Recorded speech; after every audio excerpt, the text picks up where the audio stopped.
মোটামুটি ফুল আবহাওয়া গরম, তা ভাবলাম এই আবহাওয়া গরমের মধ্যে হালকা পাতলা করে মাছের ঝোল রান্না করি আজকে। তাহলে চলো ভিডিওটা প্রথম থেকে শুরু করি।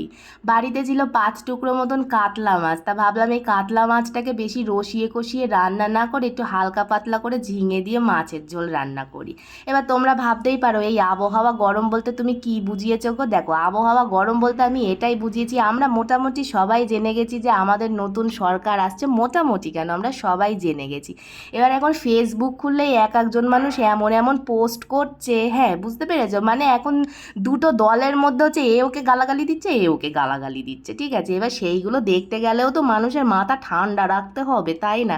এই যেমন আমিও ফেসবুক খুলছি, নানা ধরনের পোস্ট দেখছি, কিছু কিছু পোস্ট দেখে খারাপ লাগছে, আবার কিছু কিছু পোস্ট দেখে আনন্দও লাগছে। এবার এই যে পড়ছি, এগুলোর জন্য তো নিজের মাথাও ঠান্ডা রাখতে হবে, তার জন্য ভাবলাম যে না, বেশি পেঁয়াজ রসুন খেলে যদি আবার আবার মাথা গরম হয়ে যায়, তার জন্য আমি ভাবলাম এই হালকা পাতলা করে ঝিঙে দিয়ে কাতলা মাছের ঝোলটাই আজকে দুপুরবেলায় খাবো।